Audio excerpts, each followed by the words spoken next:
हमारे व्यस्त जीवन में ईश्वर की आवाज़। हम जो देखना चाहते हैं वही देखते हैं। अगर हम सत्य को देखना चाहते हैं, सत्य को ढूंढना चाहते हैं, तो हमें सत्य दिखाई देगा और हमें सत्य मिल जाएगा। लेकिन यदि हम बुराई देखना चाहते हैं, बुराई ढूंढते हैं, तो हमें बुराई भी दिखाई देगी और हमें बुराई मिलेगी। सत्य को जानते हुए भी सत्य के साथ खड़ा नहीं होना और सत्य को ठुकराना ईश्वर का विरोध या मसीह का विरोध है। 27वां सामान्य सप्ताह 8 अक्टूबर 2021 शुक्रवार। पहला पाठ नबी योएल का ग्रंथ अध्याय 1 पद संख्याएं 13 से 15, अध्याय 2 पद संख्याएं 1 से 2 तक, और संत लूकस का सुसमाचार अध्याय 11 पद संख्याएं 15 से 26 तक। कई लोग जो हमारे साथ रहते हैं, हमारे साथ काम करते हैं, वे हमारी मेहनत और सभी संघर्ष को जानते हैं। वे चाहते तो हमारे बारे में अच्छे विचार रख सकते हैं, लेकिन कुछ लोग ऐसे होते हैं जो हमारे प्रति बुरे विचार रखते हैं, हमारे विरुद्ध हैं, हमारे कामों को, जीवन के संघर्षों को व्यर्थ मानते हैं और हम पर दोष लगाते हैं, हमारे कामों में पैर अड़ाते हैं, हमारी आध्यात्मिकता में रोड़ा बनते हैं। आपके जीवन में कई ऐसे लोग होंगे। आप कैसे इस तरह के लोगों के साथ व्यवहार करते हैं? आप कैसे उनका सामना करते हैं? ईसा मुक्ति के कार्य में व्यस्त थे।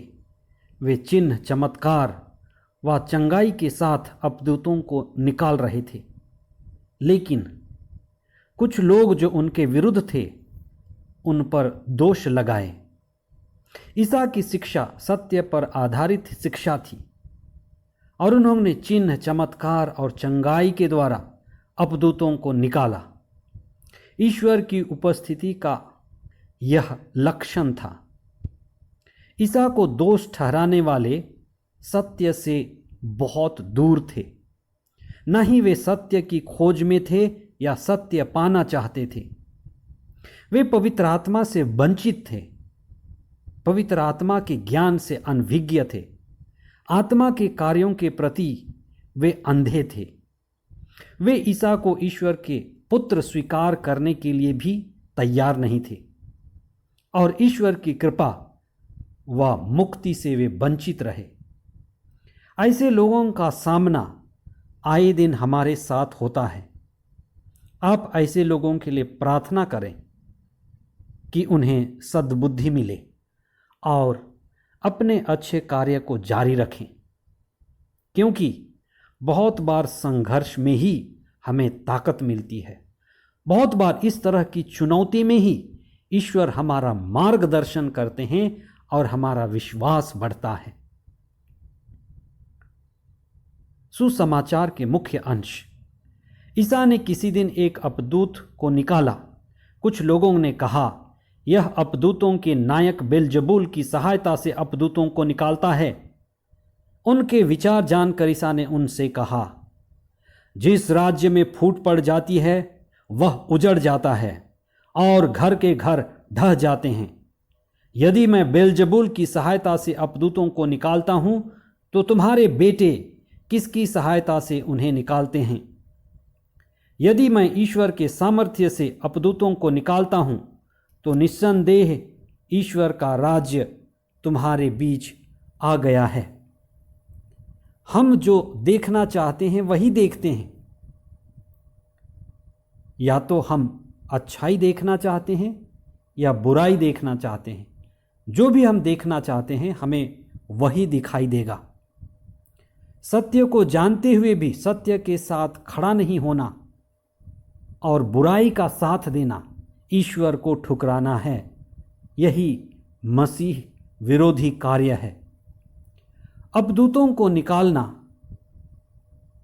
ईश्वर की दया, करुणा और ईश्वर के लिए पाप व बंधन से मुक्त पाना है।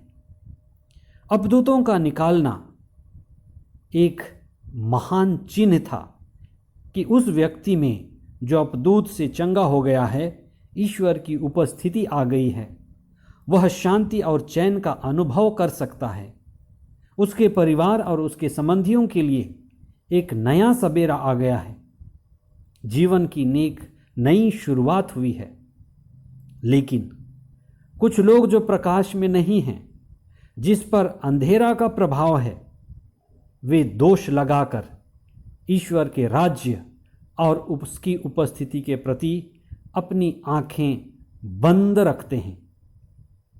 हम इस बात पर आज चिंतन करें कि हमारे चारों ओर घटने वाली सभी घटनाओं में हम ईश्वर के कार्यों को देख सकें, पवित्र आत्मा की संगति में रहें और प्रतिदिन सच्चाई व अच्छाई का चुनाव करें, सच्चाई व अच्छाई का साथ दें और उनके पक्ष में खड़े हों। यही ईश्वर को साक्षी देना है। आज के पहले पाठ में नबी योएल विनाश की भविष्यवाणी करते हैं। इन दिनों में हम कोविड महामारी से होकर गुजर रहे हैं। नबी योएल के समय फसलों पर बीमारी आई थी और फसलों का भारी नुकसान हुआ था। टिड्डियाँ सारी फसल खा जाती थी। लोग अपनी फसल के नुकसान से बहुत दुखी थे। फसल की बर्बादी और भी भविष्य में होने वाली जोखिमों के सूचक थे। अतः नबी लोगों से आग्रह करते हैं कि सभी ईश्वर पर विश्वास रखें, ईश्वर पर भरोसा रखें और ईश्वर से प्रार्थना करें कि ईश्वर उन्हें हर तरह की जोखिमों से बचाए। आइए हम प्रार्थना करें। हे प्रभु, हमारी दृष्टि को शुद्ध कीजिए, हम आपके महान कार्यों को देख सकें। हमारा विश्वास प्रतिदिन बढ़ता जाए।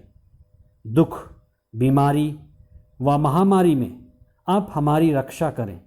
पवित्र आत्मा भेज करके हमारी अगुवाई करें और हम सदा आपके बने रहें। ये प्रार्थना हम करते हैं हमारे प्रभु ख्रीस्त के द्वारा। आमीन।